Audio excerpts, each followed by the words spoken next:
Number one, put God first. Put God first in everything you do. Everything that you think you see in me, everything that I've accomplished, everything that you think I have, and I have a few things, everything that I have is by the grace of God. Understand that. It's a gift. 40 years ago, March 27th, 1975, it was 40 years ago, just this past March, I was flunking out of college. I had a 1.7 grade point average. I hope none of you can relate.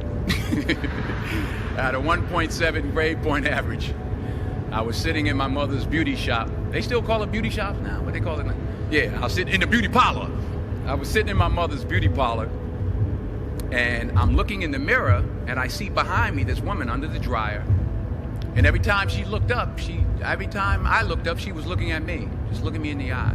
And I didn't know who she was, and I said, she said, somebody give me a pen, give me a pencil. I have a prophecy. March 27, 1975. She said, boy, you are going to travel the world and speak to millions of people.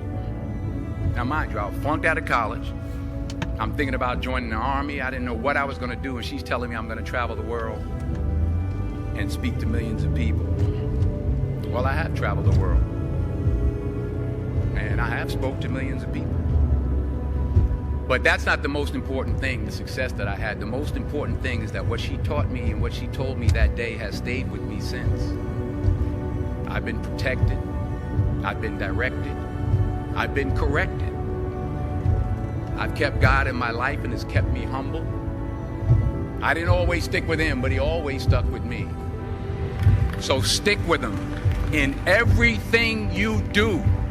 If you think you want to do what you think I've done, then do what I've done and stick with God. Number two, fail big.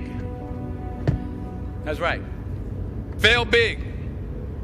Today's the beginning of the rest of your life, and it can be very frightening. It's a new world out there. It's a mean world out there, and you only live once. So do what you feel passionate about. Take chances professionally.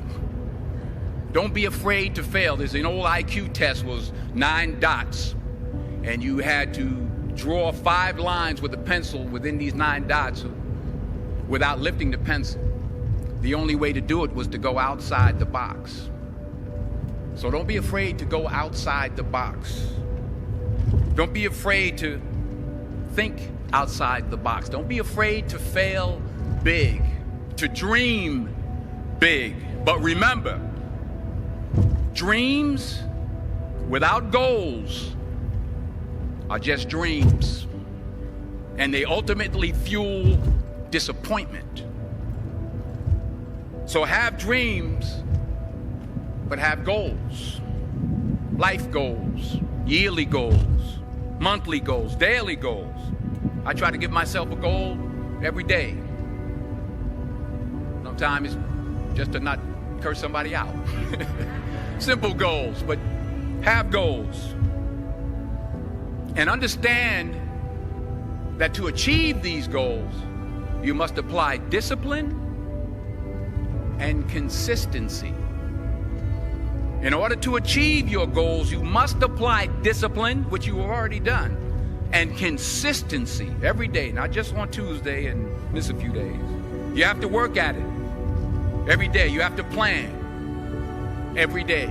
You've heard the saying, we don't plan to fail, we fail to plan. Hard work works. Working really hard is what successful people do. And in this text, tweet, twerk world that you've grown up in, remember, just because you're doing a lot more doesn't mean you're getting a lot more done. Remember that. Just because you're doing a lot more doesn't mean you're getting a lot more done. Don't confuse movement with progress. My mother told me, she said, yeah, because you can run in place all the time and never get anywhere. So continue to strive, continue to have goals, continue to progress. Number 3, you'll never see a U-Haul behind a hearse. I'll say it again. You'll never see a U-Haul behind a hearse. I don't care how much money you make, you can't take it with you. The Egyptians tried it. They got robbed. That's all they got. You can't take it with you. And it's not how much you have. It's what you do with what you have. We all have different talents. Some of you will be doctors, some lawyers, some scientists, some educators, some nurses, some teachers. Yeah, okay. Some preachers. The most selfish thing you can do in this world is help someone else. Why is it selfish? Because the gratification, the goodness that comes to you, the good feeling that I get from helping others, nothing's better than that. Well, one or two things, but nothing's better than that. Not jewelry, not big house I have, not the cars, but it's the joy. That's where the joy is, in helping others. That's where the success is, in helping others. Finally, I pray that you put your slippers way under the bed tonight, so that when you wake up in the morning, you have to get on your knees to reach them.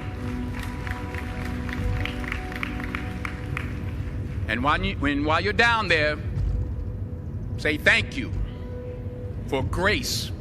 Thank you for mercy. Thank you for understanding. Thank you for wisdom. Thank you for parents.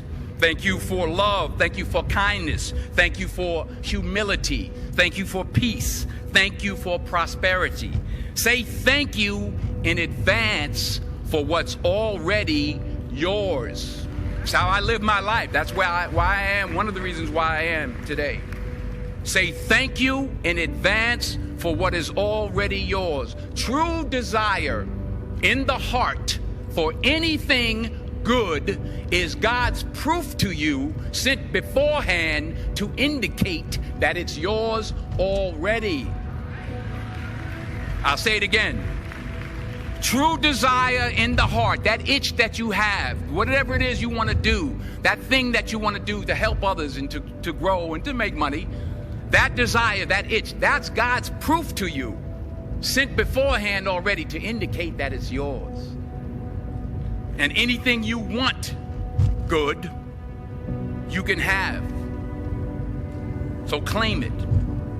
Work hard to get it. When you get it, reach back. Pull someone else up. Each one, teach one. Don't just aspire to make a living. Aspire to make a difference. Every failed experiment is one step closer to success. You've got to take risks, and I'm sure you've probably heard that before, but I want to talk to you about why that's so important. I got 3 reasons, and you can pick up your iPhones.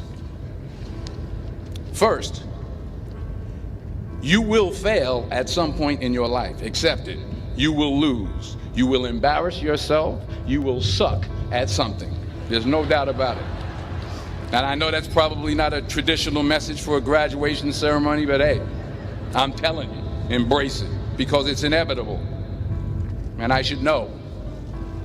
In the acting business, you fail all the time. Early on in my career, I auditioned for a part in a Broadway musical. Perfect role for me, I thought, except for the fact that I can't sing. So I'm in the wings, I'm about to go on stage, but the guy in front of me, he's singing like Pavarotti. He's just, and he's just going on and on and on. And I'm just shrinking. I'm getting smaller and smaller. So they say, oh, thank you very much, and you'll be hearing from us. So I come out with my little sheet music, and it was Just My Imagination by the Temptations. That's what I came up with. So I hand it to the accompanist, and she looks at it and looks at me and looks out at the director and was like, all right. So I start, you know, I'm going to sing. I'm like, it's just my imagination once again, and then coming away with me. And I'm not saying anything, so I'm thinking I'm getting better. So I just start getting into it. It was just my running. This, oh yeah, thank you very much, Mr. Washington. Thank you. So I assumed I didn't get the job.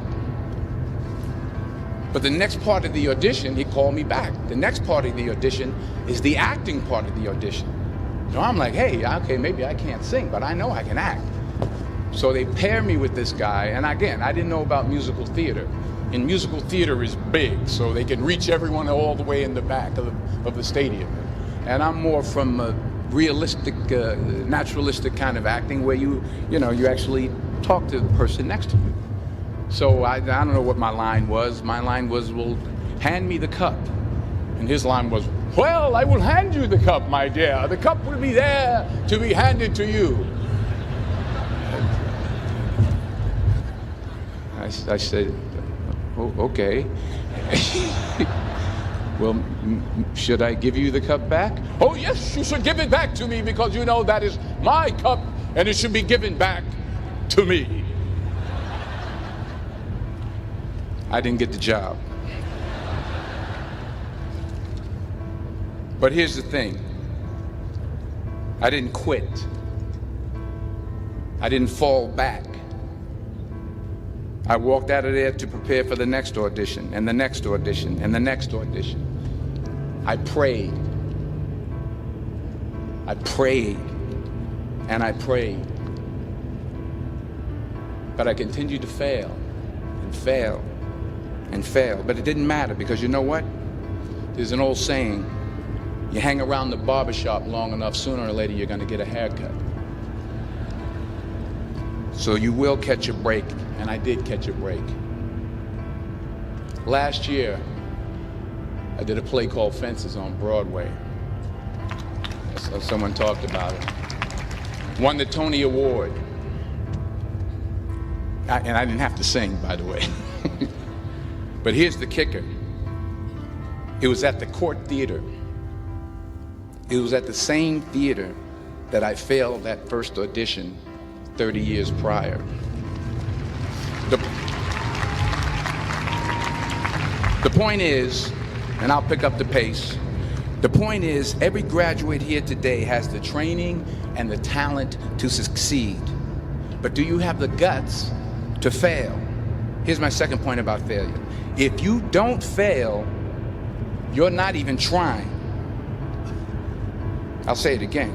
If you don't fail, you're not even trying. My wife told me this great expression. To get something you never had, you have to do something you never did. Les Brown's a motivational speaker. He made an analogy about this. He says, imagine you're on your deathbed, and standing around your deathbed are the ghosts representing your unfulfilled potential. The ghost of the ideas you never acted on. The ghost of the talents you didn't use. And they're standing around your bed, angry, disappointed, and upset. They say, we came to you because you could have brought us to life, they say. And now we have to go to the grave together. So I ask you today, how many ghosts are going to be around your bed when your time comes? You've invested a lot in your education, and people have invested in you. And let me tell you, the world needs your talents, man, does it ever. I just got back from Africa like 2 days ago, so if I'm rambling on, it's because I'm jet lagged. I just got back from South Africa. It's a beautiful country, but there are places there with terrible poverty that need help. And Africa is just the tip of the iceberg. The Middle East needs your help. Japan needs your help. Alabama needs your help. Tennessee needs your help. Louisiana needs your help. Philadelphia needs your help. The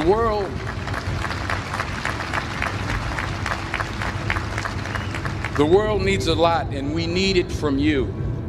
We really do. We need it from you young people. I mean, I'm not speaking for the rest of us up here, but I know I'm getting a little grayer. We need it from you, the young people, because remember this. So you got to get out there. You got to give it everything you got, whether it's your time, your talent, your prayers, or your treasures. Because remember this, you will never see a U-Haul behind a hearse.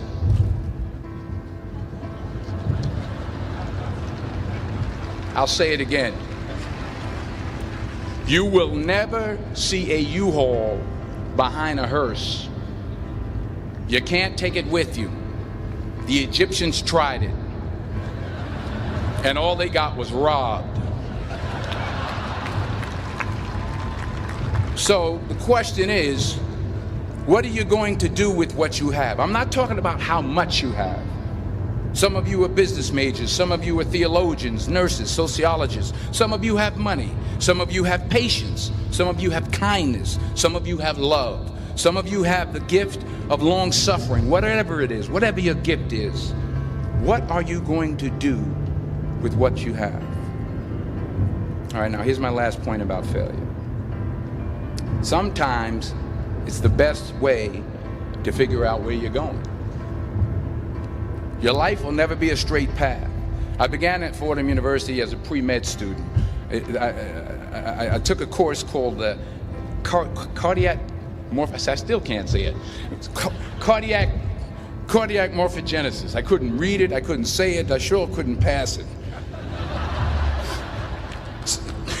So then I decided to go into pre-law, then journalism. And with no academic focus, my grades took off in their own direction. Yeah, down. I was a 1.8 GPA one semester, and the university very politely suggested that it might be better to take some time off. I was 20 years old,